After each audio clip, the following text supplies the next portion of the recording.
perkenalkan, nama saya Linda Yusa Putri.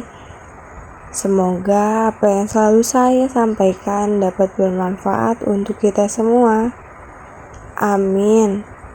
Selamat menyaksikan teman-teman. Terima kasih. Assalamualaikum warahmatullahi wabarakatuh. Selamat pagi anak-anak, kembali lagi dengan Ibu.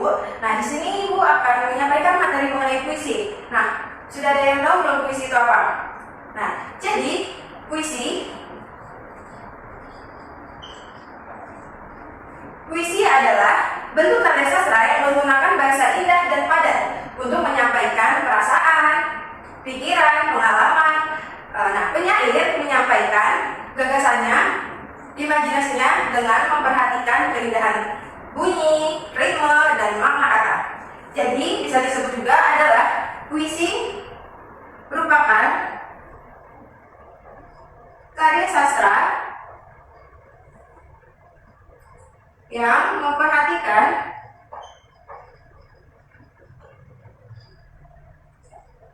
keindahan kalimat dan maknanya. Jadi sudah paham ya? Jadi puisi adalah karya sastra yang memperhatikan keindahan kalimat dan maknanya.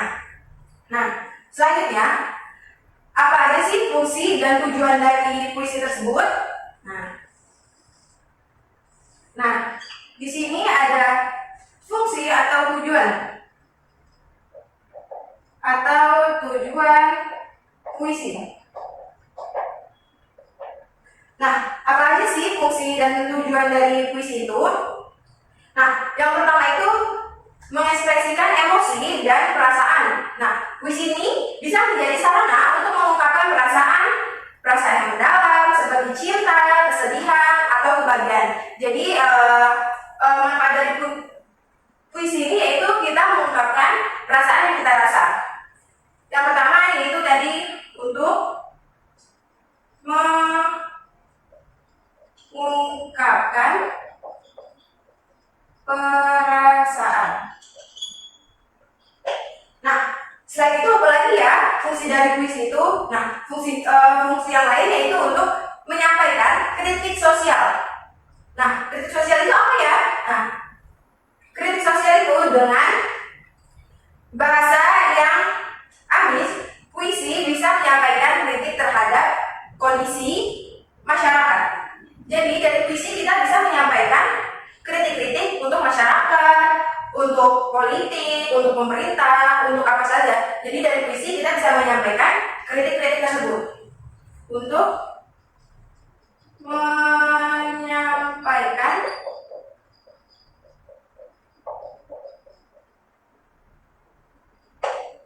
selain untuk mengungkapkan perasaan dan menyampaikan kritik, apalagi sih tujuan dari puisi itu? Nah, tujuan dari puisi itu ada juga untuk menghibur dan menyentuh pembaca.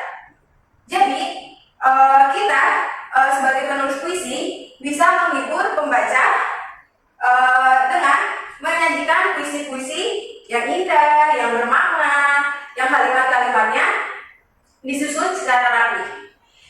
Bisa untuk menghibur pembaca.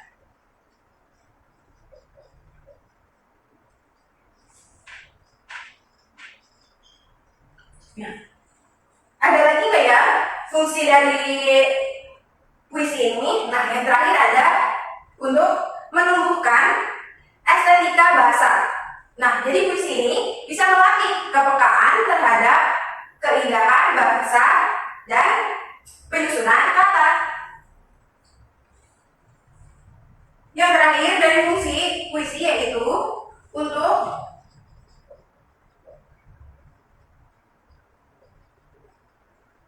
keestetika.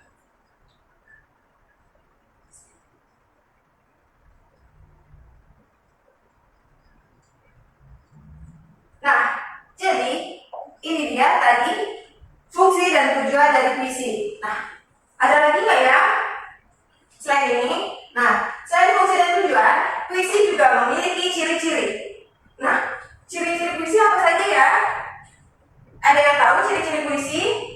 Nah, ciri-ciri puisi ini ada bait dan baris. Apa yang disebut dengan bait dan baris?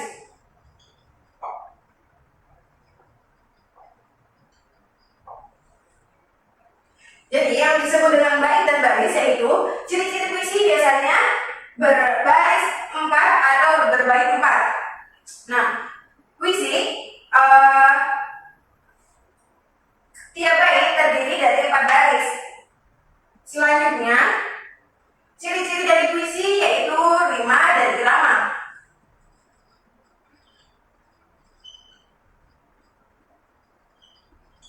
Yang dimaksud dengan rima dan irama itu apa ya? Nah, jadi yang dimaksud dengan rima dan irama yaitu persamaan bunyi,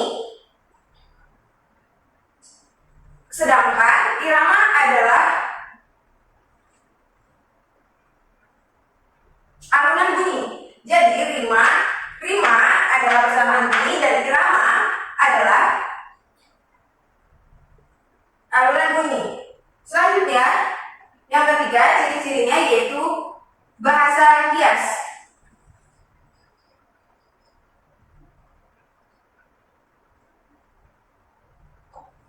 Nah, apa sih yang disebut dengan bahasa kias itu? Jadi, bahasa kias adalah bahasa yang lugas. Nah, bahasa kias ini biasanya menggunakan simbol atau perbandingan untuk memperkuat makna. Jadi biasanya di dalam puisi ini sang penulis ini menggunakan bahasa kias. Nah, yang keempat, apalagi ya ciri-ciri dari puisi itu? Nah, yang keempat ada padat dan ringkas.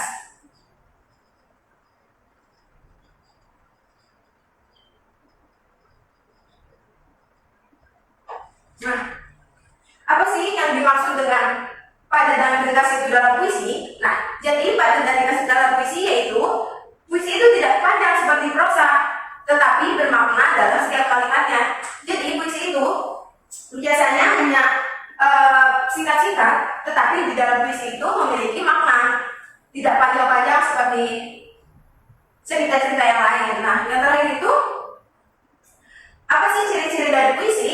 Nah, ciri-ciri dari puisi adalah syarat akan makna.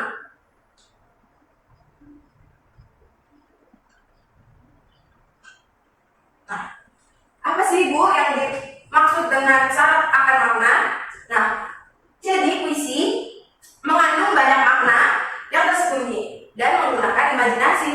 Jadi jika ada puisi yang maknanya tersembunyi, nah kita sebagai pembaca atau sebagai penulis bisa lebih memahami mengenai puisi tersebut. Nah, selain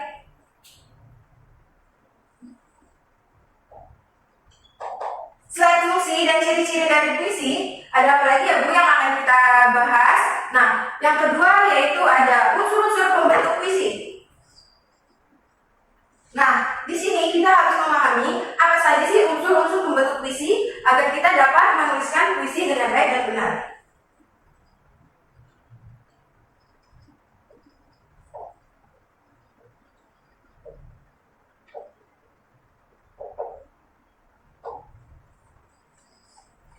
Yang pertama, apa saja sih yang harus kita perhatikan dalam membuat puisi atau apa saja sih unsur-unsur pembangun puisi tersebut? Nah, yang pertama itu ada unsur intrinsik. Nah, unsur intrinsik itu apa ya?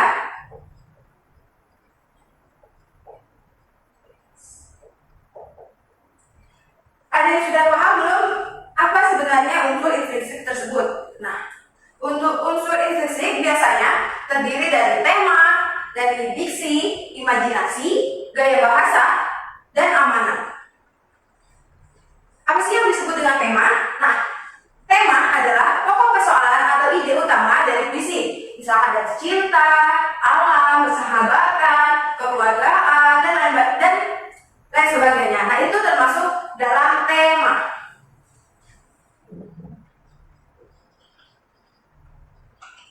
Nah, selain tema, apalagi ya? Tadi diksi. Nah, diksi itu apa ya? Jadi diksi adalah pemilihan kata yang tepat dan indah agar sesuai dengan susunan puisi. Nah, di sini penting di dalam puisi. Selanjutnya selain tema ada diksi. Nah, selain tema dan diksi, ada apa lagi ya di unsur intrinsik ini? Ada imajinasi. Imajinasi itu apa ya? Jadi imajinasi adalah citra atau gambaran mental yang muncul lewat kata-kata puisi. Nah, imajinasi itu jadi kita bisa membayangkan bagaimana ya kita mau membuat puisi. Misalkan kita mau membuat puisi tentang kekeluargaan. Nah, kita pasti berimajinasi. Aku ingin membuat puisi dengan keluarga yang harmonis. Nah, itu adalah contoh dari imajinasi. Kita perlu berimajinasi dalam membuat puisi.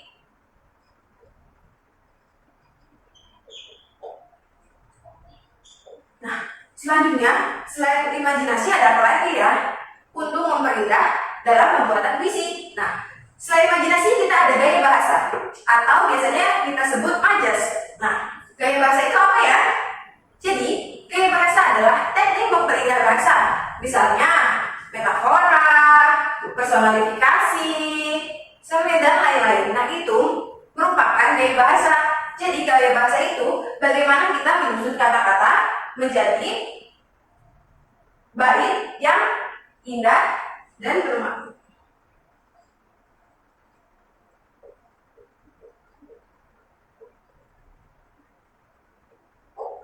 Selain gaya bahasa ada apa lagi ya?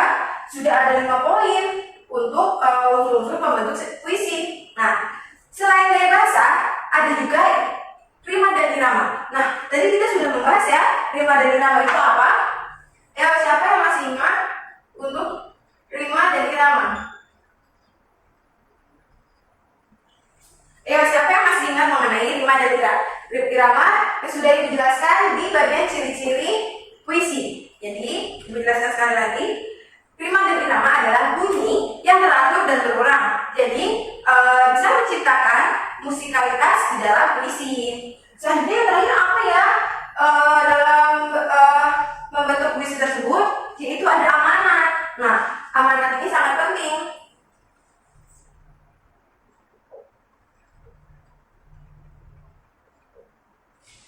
Nah, amanat ini sangat penting. Siapa yang tahu mengenai amanat? Nah, amanat adalah pesan moral atau nilai yang disampaikan oleh penyair kepada pembaca. Maksudnya gimana ya, Bu? Nah, jadi amanat itu jika ada puisi mengenai kerusakan hutan karena kita tidak mengelola hutan tersebut dengan baik. Nah, di situ terdapat amanat bagaimana dampak yang akan kita terima atau yang akan kita dapatkan jika kita tidak memelihara hutan tersebut. Bisa berdampak banjir, longsor, hutan gundul, dan lain sebagainya. Nah, itulah yang dimaksud dengan amanat di dalam puisi. Nah, selain unsur-unsur pembentuk puisi, apalagi yang akan kita bahas mengenai puisi?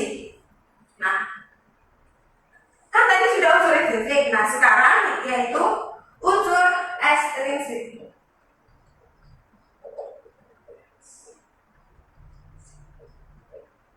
Nah,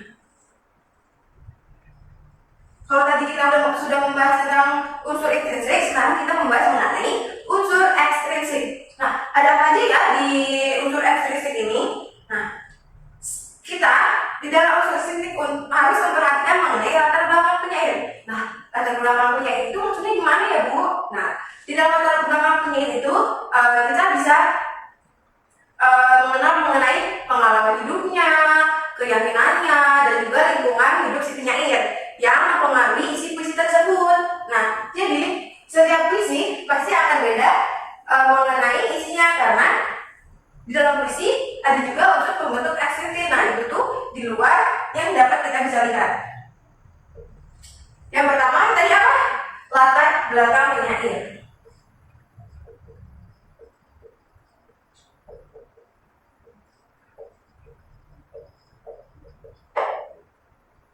Nah, selain latar belakang penyair, ada lagi tidak ya di dalam unsur ekstrinsik ini? Nah, selain latar belakang penyair, ada pula situasi sosial dan juga budaya. Nah, yang disebut dan dimaksud dengan situasi sosial dan budaya itu, yakni kondisi masyarakat, nilai budaya, dan juga peristiwa sosial yang melatar belakangi lahirnya puisi. Jadi, di unsur ekstrinsik ini ada latar belakang penyair dan juga situasi sosial dan budaya.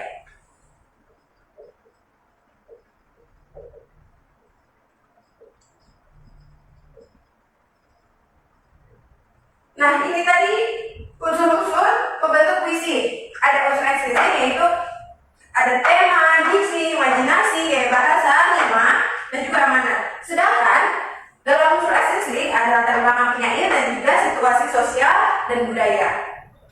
Ada yang ingin ditanyakan mengenai materi yang sudah Ibu sampaikan? Nah, jika tidak ada yang ingin ditanyakan, Ibu akan membuat cara bagaimana sih kita agar bisa membuat puisi, atau bagaimana sih langkah-langkah kita untuk menuliskan puisi. Nah, di sini Ibu akan membuat langkah-langkah menulis puisi.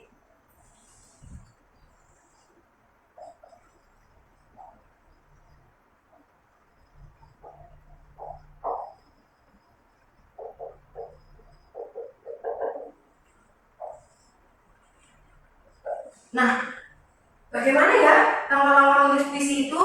Ibu yakin kalian pasti masih kesulitan dalam menulis puisi. Tapi Ibu yakin setelah kita mempelajari materi mengenai puisi, tujuan puisi, ciri-ciri puisi, dan unsur-unsur puisi, dan kita akan membahas mengenai langkah-langkah menulis puisi, Ibu yakin kalian masih akan bisa menuliskan puisi dengan baik dan benar.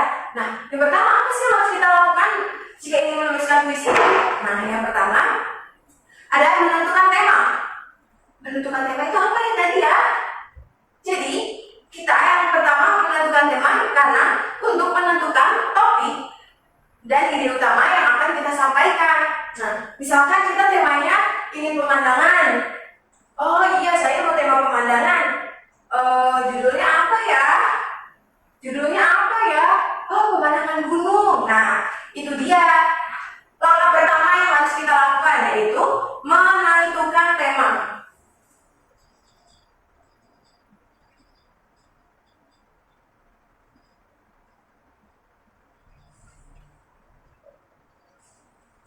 Nah, menentukan tema. Setelah menentukan tema, apalagi ya Bu yang harus kita lakukan setelah menentukan tema dan mendapatkan judul puisi. Nah,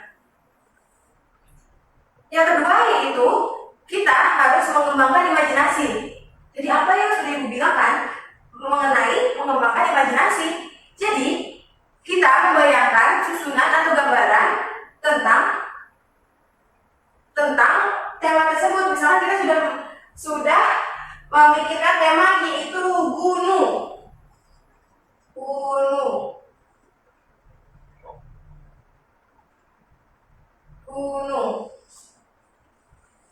Nah, dari gunung kita pasti akan menumbuhkan imajinasi. Kita akan mengembangkan imajinasi. Wah, berarti gunung itu indah, gunung itu sangat tinggi, gunung itu banyak pepohonan. Nah, dari tema, jika kita sudah menentukan tema dan menentukan judul, nah di situ kita akan mengembangkan imajinasi.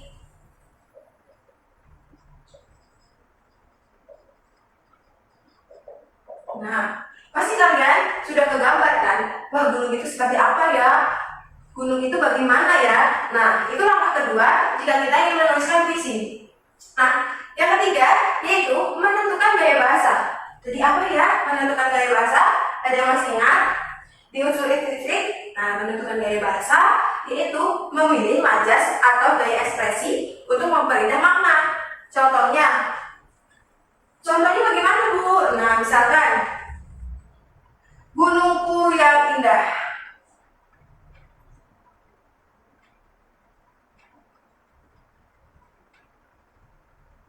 Gunungku yang indah, sini ya.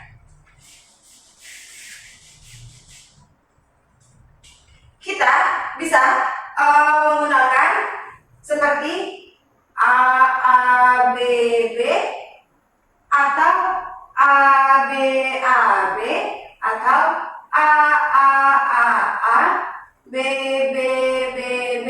Nah, kenapa menggunakan seperti ini? Karena untuk memperindah gaya bahasa. Jadi ini tuh maksudnya di belakang kata dari puisi misalkan indah sekali, belakangnya i. Nah, bait kedua bisa belakangnya i juga. Nah, bait ketiga bisa diakhiri dengan b, dan bait keempat bisa diakhiri dengan b, dan lain sebagainya. Dari sini, misalkan bait pertama diakhiri dengan a, bait kedua diakhiri dengan b, bait ketiga diakhiri dengan a lagi, dan bait keempat diakhiri dengan b. Nah, itu cara untuk memperindah membuat puisi atau gaya bahasa. Selanjutnya, selain gaya bahasa, apalagi ya?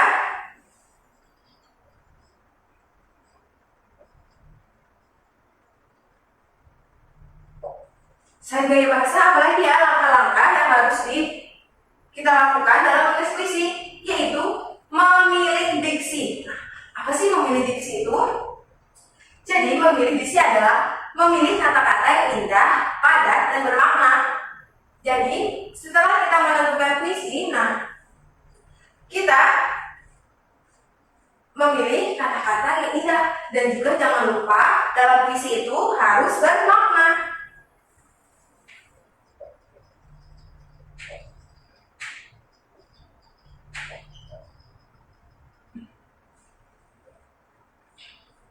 Nah, selanjutnya apa ya? Nah, setelah kita menuliskan apa saja yang sudah terbesit di pikiran kita, kita sudah menuliskan imajinasi kita ke dalam bentuk tulisan. Nah, yang selanjutnya kita menyusun puisi. Nah, kita kan tadi sudah menulis apa saja ya mengenai gunung itu, apa saja ya yang ada di gunung itu. Nah, sekarang kita menyusun puisi. Nah, menyusun kata dalam baris dan bait yang menarik. Nah, tadi kita kembali lagi di sini agar puisi tersebut menjadi puisi yang indah dan menarik.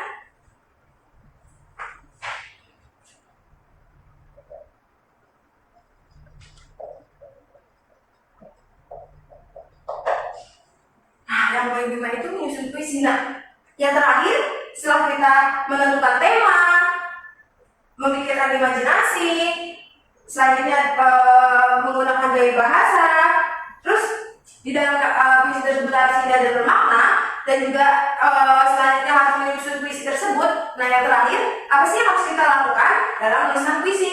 Nah, yang terakhir yaitu menyunting dan merevisi. Nah, ini sangat penting di dalam membuat puisi. Kenapa? Karena puisi itu akan dibaca oleh khalayak banyak. Nah, jadi kita sebagai penulis harus memastikan lagi bahwa puisi yang kita buat harus bermakna yang jelas dan juga tidak asal-asalan. Jadi di dalam puisi itu, jika kita membuat puisi, kita harus sangat-sangat memperhatikan setiap kalimat dan maknanya.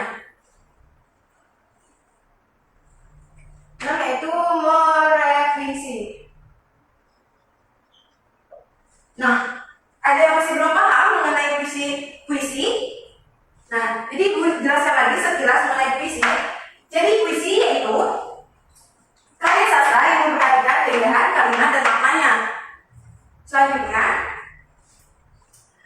ada tujuan dan fungsi dari puisi tersebut. Yang pertama yaitu mengungkapkan perasaan, menyampaikan kritik, menghibur pembaca, dan juga untuk menambah keestetikan bahasa. Selain fungsi dan tujuan dari puisi, ada juga ciri-ciri puisi. Nah, ciri-ciri puisi ini yaitu ada bait dan baris, dan juga ada rima dan irama. Selanjutnya ada bahasa kias, ada juga padat dan ringkas, dan yang terakhir adalah syarat akan makna. Nah, selanjutnya selain fungsi ciri-ciri ada juga unsur pembentuk puisi. Nah, unsur pembentuk puisi ini terbagi menjadi dua, yaitu ada unsur intrinsik dan juga unsur ekstrinsik. Nah, di dalam unsur intrinsik ada tema, diksi, imajinasi, gaya bahasa, rima dan irama, dan juga yang terakhir amanat. Selain itu, ada unsur ekstrinsik, yaitu ada latar belakang penyair dan juga situasi sosial dan budaya. Nah, yang terakhir ini yang harus kita perhatikan lebih lagi, yaitu langkah-langkah menulis puisi. Tadi kita yang pertama harus menentukan tema. Selanjutnya setelah menentukan tema, kita membuat imajinasi dan juga menentukan gaya bahasa. Nah, selain itu, kita juga harus membuat puisi yang indah dan bermakna. Setelah kita lakukan keempat poin tersebut, kita selanjutnya menyusun puisi tersebut menjadi puisi yang indah dan bermakna. Nah, setelah kita melakukan 5 poin tersebut, yang terakhir dan terpenting, kita harus merevisi atau kita harus menyunting puisi tersebut, apakah sudah layak untuk dibaca orang lain atau apakah puisi tersebut masih ada kesalahan. Nah, poin tersebut yang kita harus perhatikan. Nah,